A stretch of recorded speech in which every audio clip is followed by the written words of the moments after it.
Okay, let's unpack this. Close your eyes for a moment and imagine the scene. It's the opening ceremony, 1992 Barcelona Olympic Games. The stadium is absolutely packed. The whole world is watching, hundreds of millions on TV, everyone holding their breath for this one, well, incredible moment. A single archer, it's a long shot, fires an arrow, and boom, pinpoint accuracy ignites the Olympic flame. It felt so dramatic, didn't it? Amen. Nail biting, just a single act of, I guess, immense courage and perfect execution.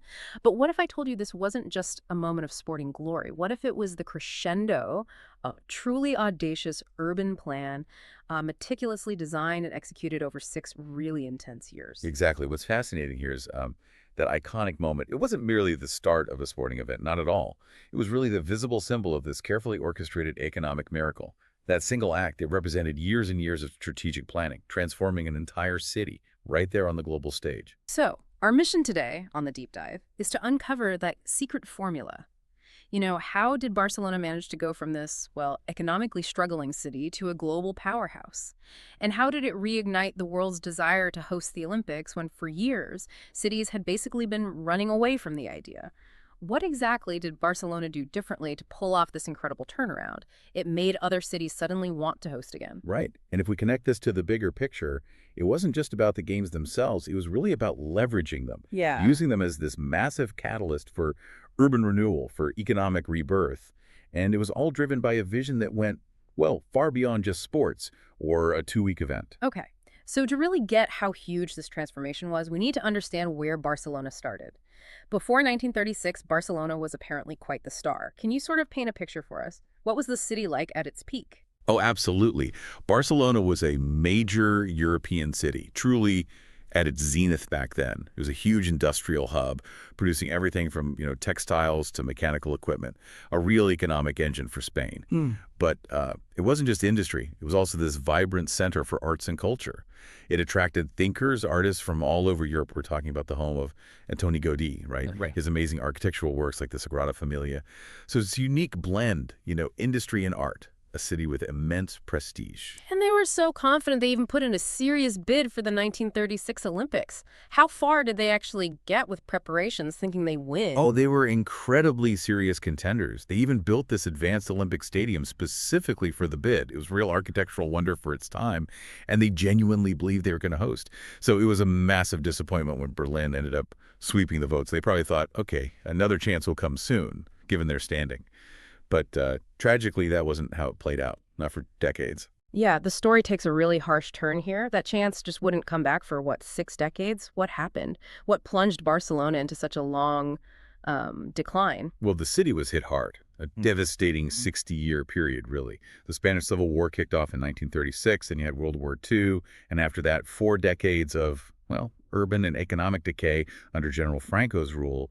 Infrastructure just crumbled. Those busy workshops became abandoned warehouses. Magnificent architecture was just, neglected, no maintenance. It was a real period of stagnation. It's actually hard to imagine, isn't it? Especially for a city that was once so vibrant. What was one of the most maybe unexpected or even shocking things Franco did to Barcelona? Something that really shows how much the city suffered. Well, this raises an important question, doesn't it? How does a city with this beautiful, 7.5-kilometer coastline, basically turn its back on the sea? Yeah. Franco actually closed off Barcelona's entire coastline. He built old factories, warehouses, even a railway line right along the shore. It essentially landlocked a coastal city. Many believe it was a kind of punishment, for Barcelona's resistance during the Civil War. It just completely halted the city's progress, left it really longing to get back its former glory. Wow. And that chance finally came when Franco died in 1975. That must have been a critical turning point for Spain, but especially for Barcelona, right? Catalonia regaining autonomy, cultural recognition. Indeed. And there was a conscious effort, definitely, from the central government to appease Catalonia, particularly Barcelona, which had suffered so much. Now, it's important to briefly acknowledge, the political tensions between Catalonia and the Spanish government. They still exist today. But for our deep dive into the Olympics, that's kind of a separate story for another time. The key thing here is that Franco's death opened the door. It created the possibility for Barcelona's resurgence. Okay, so fast forward to the early 1980s, Barcelona is trying to get back on its feet, but it's still in a tough spot economically, like 20% unemployment. So why on earth would a city in that state even think about hosting the Olympics? It seems completely counterintuitive, almost reckless. You're right, it does seem that way on the surface. But the city officials, they had this profoundly different vision. They didn't just see the Olympics as a sporting event. They saw it as the ultimate catalyst, the trigger, for complete urban reconstruction. It was about using this huge global event to basically force the city's rebirth, using the games as a strategic deadline, and a way to pull in external investment. But hang on, this was also a time when loads of cities were actively avoiding the Olympics, right? There was this real stigma around hosting because it so often turned into a financial disaster, almost guaranteed a city would lose money. Absolutely. Yeah, from the late 60s into the early 70s, Olympic costs just soared. The number of participants exploded, and budgets were just routinely blown out of the water like 2, 3, or even more times the Yeah. initial projections. And this wasn't just, bad budgeting. It was a fundamental flaw in the old model. Cities often shouldered all the risk for an event that, frankly, offered very little long-term gain. It became a financial black hole. Can you give us some examples of just how bad did it get? Well, what's fascinating here is how quickly that Olympic dream turned into a debt nightmare for some cities. Take Denver, USA. Famously, they became the first and only city to actually reject hosting after being awarded the Games. There was a public referendum, people voted against spending more money, and they just pulled out. And then, oh boy, Montreal in 1976, their projected cost was about $124 million. Uh-huh. The actual spending. It ballooned to over $1.5 billion. And get this, they didn't finish paying off that debt until 2006. That's a full 30 years later. 30 years, wow, that's like a generation-long mortgage for a 2-week party. No wonder cities were running scared.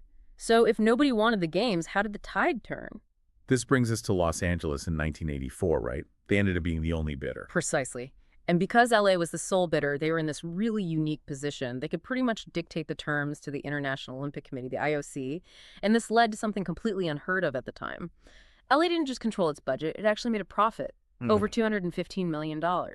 Okay, so what was LA's secret sauce? How did they manage to break that losing streak? Avoid the financial pitfalls when everyone else was sinking?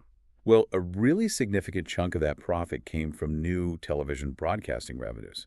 That was a game changer back then. It totally revealed this fundamental shift in how the Olympics could be financed.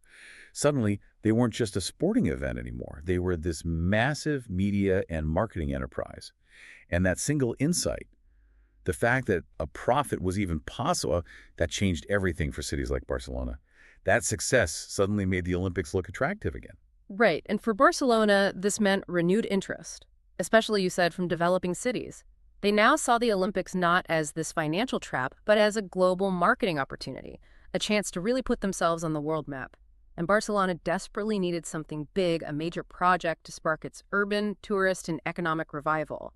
So the 1992 Games seemed like, well, the perfect answer. Indeed.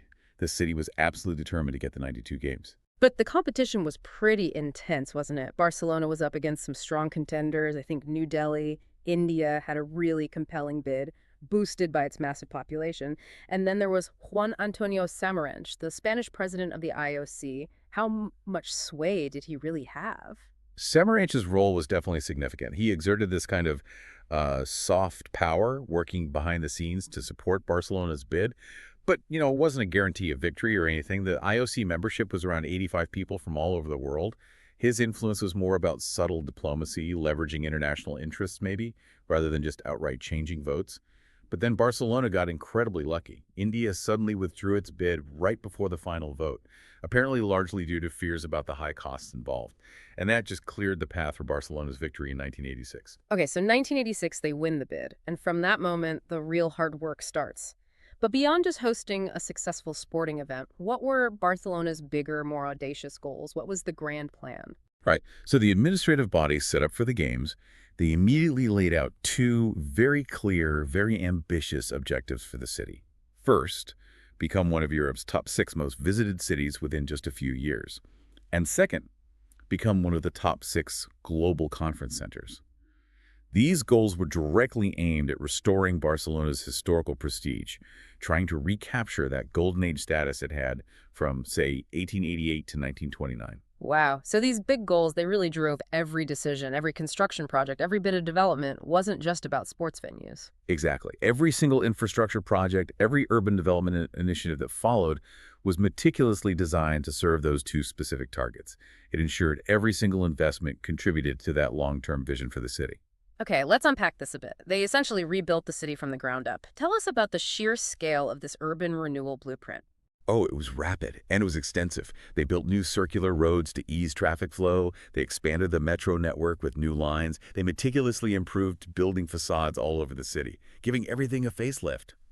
But the single most impactful change, the real stroke of genius, I think, was reclaiming the waterfront. Remember those old Franco-era factories and railway lines? Demolished, gone. They cleaned the natural beaches. They even created artificial beaches, adding nearly 2 miles to their coastline, built tourist ports too, effectively turning the city back towards the sea it had ignored for so long.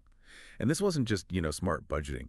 It was Barcelona's radical rethinking of the Olympics. They used the games as this powerful lever, right, to fund long overdue urban renewal. The games were a means to an end, not the end itself.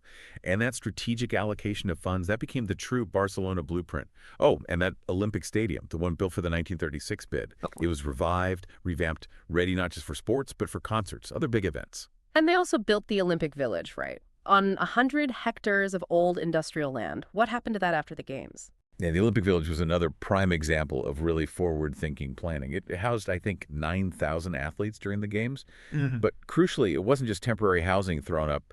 After the event finished, it was converted into upscale apartments, restaurants, hotels. It became a really desirable urban area. The chief engineer on the whole project, he famously remarked that what should have taken 25 years, they managed to accomplish in just 5. But he stressed it was all down to meticulous planning and just incredibly rapid execution. Okay, this sounds unbelievably expensive. For a city that was supposedly struggling, where did all this money come from, this massive overhaul? Well, it was kind of a perfect storm, but in a good way. Several factors converged really well. So in the same year, Barcelona won the bid, 1986. Spain joined the European Union. Yeah. And that just opened up massive opportunities for foreign investment, plus access to low-interest development loans from the EU. So yes, there was definitely some luck involved, but also really shrewd management. What's fascinating here is how many different pieces had to fall into place, and how smartly they leveraged every single one. Think about this. Out of a total development budget of around 10 billion euro, less than 10%, just 900 million euro was spent on new sports facilities. The vast, vast majority went into transportation, improving infrastructure, and that absolutely vital waterfront revitalization. So this mix of political opportunity, smart spending, community buy-in, it's a key takeaway. It wasn't one magic bullet, but lots of pieces fitting together with amazing foresight. And it wasn't just public money flowing in, was it? Not at all. No, the private sector was a huge player. They invested about 2.5 billion euro between 86 and 92. Plus, you can't forget the massive volunteer effort.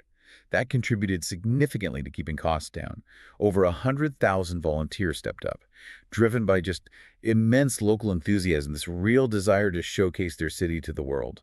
But the road to 1992, it wasn't all smooth sailing, was it? I remember reading there were significant fears leading up to the Games, especially the threat from the ETA separatist group's violent activities and just the general risk of a global embarrassment if something went wrong. Oh, absolutely. The threat from the Basque separatist group, ETA, which was known for its violent campaigns, that was a very real and persistent concern. It really cast a shadow over the whole preparation process right up until opening day.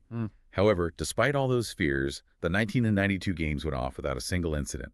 And they were widely praised, weren't they? Lauded as the best ever, symbolizing this new era. You had unified Germany participating, post-apartheid South Africa sent a full team, and with the Cold War over, the Berlin Wall down, it was the first Olympics in nearly 30 years to be completely free of boycotts. Billions watched on TV, just witnessing Barcelona's beauty and its incredible transformation. Yeah, that opening ceremony, the archer, the precision, the sheer scale, it really did feel like it marked Barcelona's big return. So let's talk results. What were the immediate economic gains? How did this translate into real-world impact for the people living there? Well, during those preparation years, 86 to 92, the development projects created roughly 210,000 jobs. This massively absorbed unemployment. It halved Barcelona's rate from about 18.4% down to 9.6%. And it kept dropping after that, reaching about 5.3% by 2006. Now, okay, not all those jobs were permanent, obviously, but it provided this huge rapid jumpstart to the local economy. It gave thousands of people renewed hope. And what about the financial returns? Beyond the jobs, did the city actually make money back on that initial investment? Well, that 900 million euro spent specifically on sports facilities, that generated a direct, immediate return of around 7 billion euro. That came from tourism, ticket sales, commercial revenues during and right after the games. But the long-term sort of indirect economic impact on Barcelona's economy, that was even more staggering, estimated at about 18.6 billion euro. Wow. So Barcelona genuinely achieved those incredibly ambitious goals it set right at the beginning, becoming a top 6 European tourist spot and a top 6 global conference city. Absolutely. By 2001, so just 9 years after the games, Barcelona had hit both of those major targets. And if we connect this to the bigger picture now, the scale of this transformation is just, well, staggering. Today, Barcelona is the third most visited European city right behind London and Paris. It consistently ranks among the top global destinations for visitors and for tourist spending. Just last year alone, it pulled in 12.4 million tourists. They generated 9.6 billion euro in spending. Now, contrast that with 1990, just before the Games. Only 1.7 million people visited, and like 80% of those were there for work, not tourism.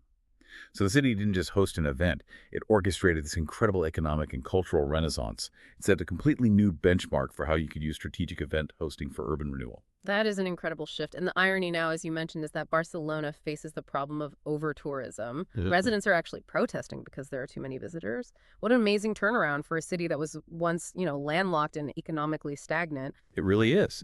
And Barcelona's story, post-1992, it became this kind of blueprint, didn't it, that so many other cities tried to copy. Right. So what does this all mean for you listening now, or for cities around the world thinking about hosting major events like the Olympics today? Barcelona created this model, this blueprint, but clearly not everyone has managed to replicate that success. Why did Barcelona succeed where others so often failed, even when they thought they were following a similar blueprint? Yeah, and this raises that really important question, doesn't it? Why did Barcelona succeed where others failed? Because post-1992, many cities still face financial disasters, even though they thought they were following the Barcelona model. I think the key takeaway here is that hosting these major sporting events, it's neither inherently good nor inherently bad. It's really a double-edged sword. It can be a boon or a bane, as they say.